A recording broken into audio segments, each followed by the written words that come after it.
ہاں، خدا نے موسیٰ سے کہا کہ وہ مصر کو واپس جائے تاکہ اسرائیلیوں کو بچائے۔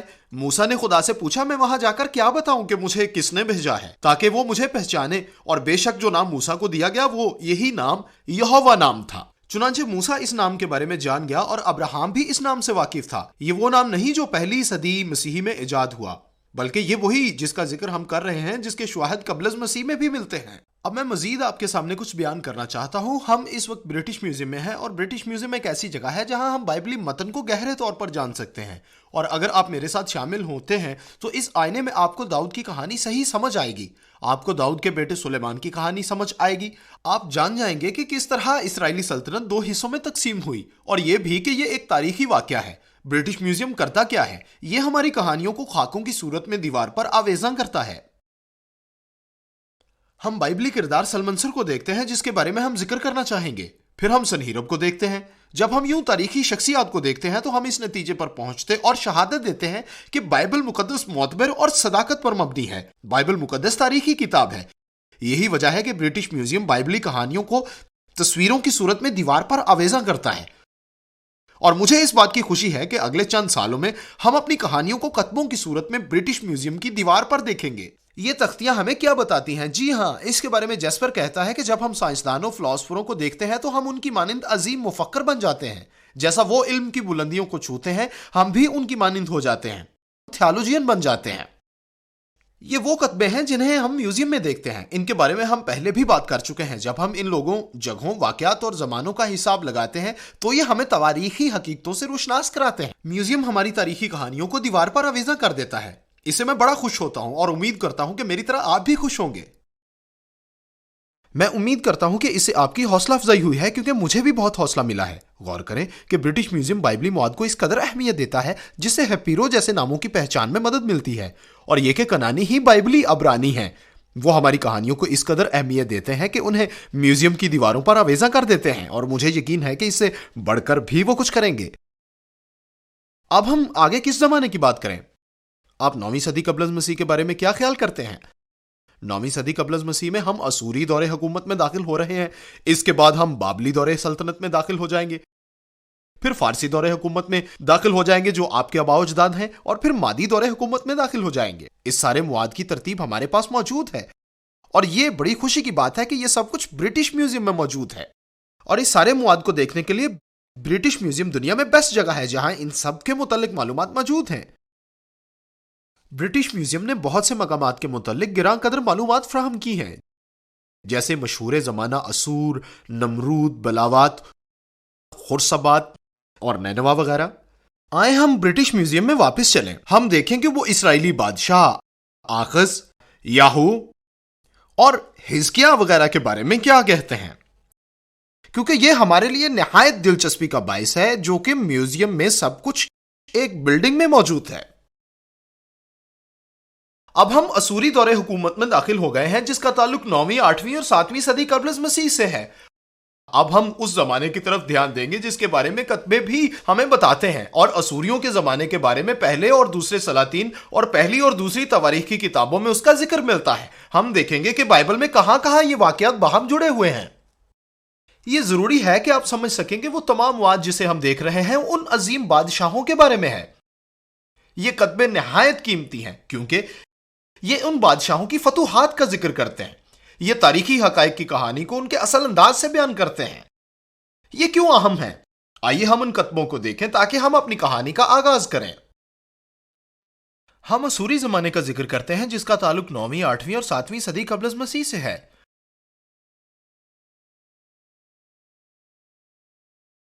نمرود کے شہر سے اس کا آغاز کریں گے۔ ہم یہاں بنیادی طور پر 4 تاریخی شہروں کا ذکر بھی کریں گے۔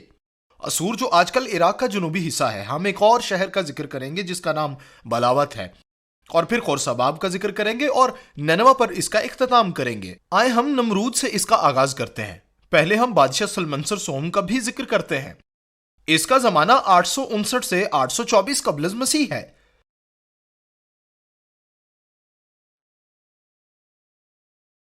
دوسری سلاطین 22ویں باب میں ہم اسرائیل کے بادشاہ اخیب کا ذکر پڑھتے ہیں۔ اخیب بت پرست بادشاہ تھا اور وہ خدا کی قربت میں نہیں تھا۔ وہ اپنے ہمسائے بن حدد سے اکثر کشمکش میں رہتا تھا۔ پہلی سلاطین کے 22ویں باب میں مذکور ہے کہ انہوں نے اچانک اپنے اپنے ہتھیار ڈال دیے اور انہوں نے 3 سال تک ایک دوسرے سے جنگ نہ کی، لیکن ہم نہیں جانتے کہ انہوں نے کیوں ایسا کیا۔ اس سوال کے جواب کے لیے ہمیں ان کے دور حکومت کی طرف دھیان دینا ہوگا جو 853 قبل از مسیح ہے، جب سلمنسر سوم نے اسور چھوڑا اور فنیشیا میں آیا۔ فنیشیا وہ جگہ ہے جہاں آج اسرائیل ہے، یہ وہ مقام ہے جہاں آج کل فلسطینی آباد ہیں۔ یہاں سلمنسر نے حملہ کیا۔ فنیشیا اس وقت عظیم بادشاہ ایرہولینی کی جائے سلطنت تھی۔ ایرہولینی کو کچھ مدد درکار تھی، وہ جنوب مشرق کی اس عظیم سلطنت اسور کا سامنا نہیں کر سکتا تھا، چنانچہ ایرہولینی نے بن ہدد اور اخیب سمیت 11 بادشاہوں کو اپنے ساتھ ملانے کا منصوبہ بنایا اور ان سے کہا کہ میری مدد کے لیے آئیں۔ اب انہیں ایرہولینی کی مدد کے لیے حماد کی طرف آنا تھا تاکہ سلمنسر سوم کا مقابلہ کریں۔ اب اس دور سلطنت پر غور کریں گے۔ مجھے معلوم ہے کہ آپ ان کتبوں کو بخوبی پڑھ سکتے ہیں، یہ میدان جنگ کے بارے میں ہے اور یہ ظاہر کرتے ہیں کہ سلمنسر نے اس طرح قتل عام کیا کہ دریا لاشوں سے بھر گیا اور دریا کا پانی خون ہو گیا۔ اس کے علاوہ آپ کو کسی اور شہر کی تباہی اور بربادی کا ذکر نہیں ملتا کیونکہ اس نے اس کے علاوہ کسی شہر پر حملہ نہ کیا۔ یہاں کچھ مزید کتبے ہمیں نظر آ رہے ہیں۔ یہ کس کے بارے میں ہے؟ یہ بنیادی طور پر ہمیں بادشاہوں کی فتوحات کے بارے میں بتاتے ہیں۔ یہ بتاتے ہیں کہ اس کے آگے کیا ہوا تھا۔ اس قسم کے حالات آج بھی وقوع پذیر ہوتے ہیں۔ کیا یہ لوگ سمجھتے ہیں کہ وہ کچھ غلط کر رہے ہیں؟ بالکل نہیں۔ وہ یہ سمجھتے ہیں کہ جو کچھ آج کل ہو رہا ہے یہ 9ویں صدی قبل از مسیح میں بھی ہوتا رہا ہے۔ لیکن ہم ان کتبوں پر دھیان کریں تاکہ ہم اپنی کہانی کو بہتر سمجھ سکیں اور جان سکیں کہ دراصل کہانی ہمیں کیا بتا رہی ہے۔ اب ہم بائبل مقدس کے اس حصے میں پہنچے ہیں جہاں سے اسوری تاریخ کا آغاز ہوتا ہے اور ہم اسوری دور حکومت میں داخل ہیں۔ چنانچہ ہمیں یہ تسلیم کرنا پڑے گا کہ بائبل مقدس ان کتبوں کی نسبت زیادہ درست بیان کر رہی ہے، کیونکہ بائبل مقدس سیاسی اتار چڑھاؤ سے وابستہ ہے۔ یہ کہانی کو زیادہ دلچسپی سے بیان کر رہی ہے، لیکن ہمارے لیے اہم ترین بات یہ ہے کہ ہم تاریخی پہلوؤں کو اجاگر کر رہے ہیں۔ یہ اس لیے ضروری ہے کہ ہم 853 قبل از مسیح میں بن ہدد اور اخیب اور ایرہولینی پر حملہ کے بارے میں تفصیل جان سکیں، جو باہم اکٹھے ہوئے، اور پہلی سلاطین کے 22ویں باب میں ہمیں سمجھ آتی ہے کہ یہ دراصل ہوا کیا ہے۔ یہ کتبے ہمیں واقعے کی تفصیل بتاتے ہیں، یہ ہمیں اس زمانے کے متعلق باخبر کرتے ہیں، اسی لیے یہ کتبے ہمارے لیے بڑے مددگار ہیں۔ یہ محض کتبے نہیں ہیں۔ آئے ہم 2 اور کتبوں کو دیکھیں جو نہ صرف اس زمانے سے وابستہ ہیں بلکہ ان واقعات سے بھی متعلق ہیں۔ آئے ہم ان عمومی واقعات کی طرف نگاہ کریں اور ان اہم کرداروں کی طرف نگاہ کریں جن کا بائبل مقدس میں ذکر ہے، جن کے بارے میں اکثر حیرانگی ہوتی ہے اور تنقیدی نگاہ سے بھی دیکھا جاتا ہے کہ وہ کہاں سے آئے ہیں۔ کیا وہ تاریخی ہیں اور کیا یہ صرف عارضی اور دیومالائی کہانیاں ہیں؟ اخیب کے ساتھ ایک اور نام ہے جو اس سے جڑا ہوا ہے، وہ ایک شخصیت ہے جس کا نام یاہو ہے۔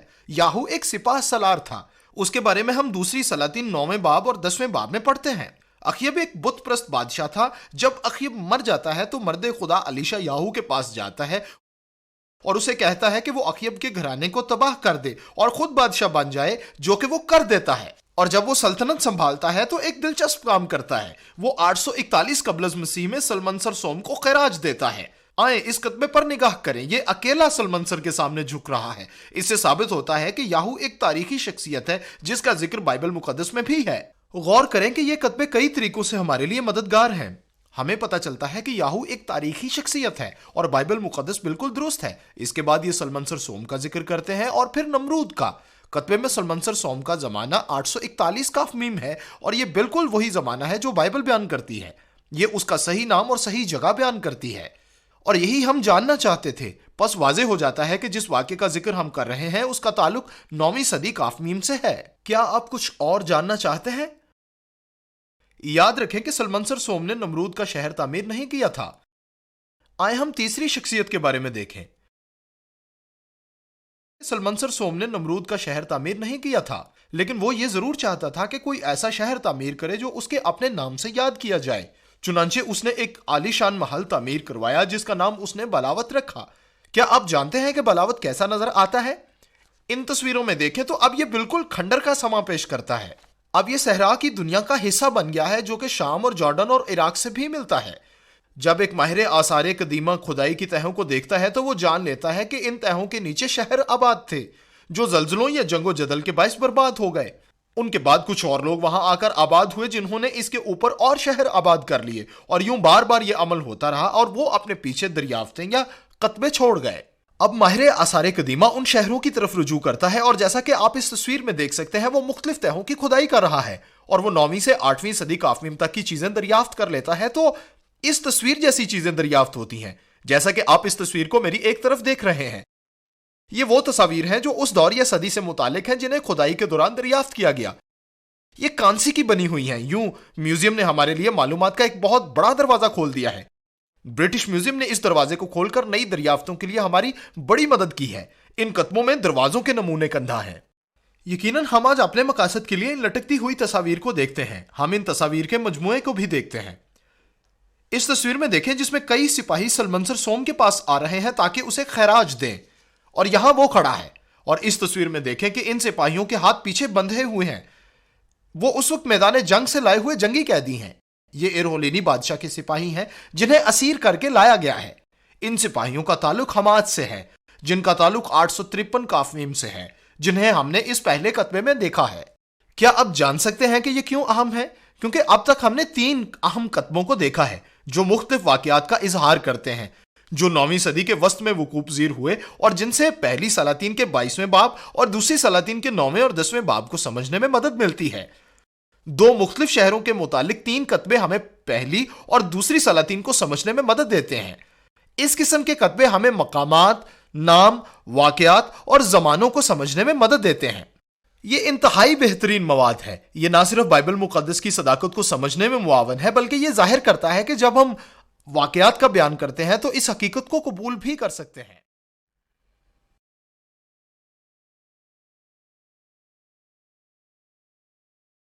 ہماری آج کی قسط کا وقت ختم ہوا۔ مہربانی سے اگلے ہفتے پھر ہمارے ساتھ شامل ہوں، ہم جے اسمتھ سے اپنی بات چیت جاری رکھیں گے۔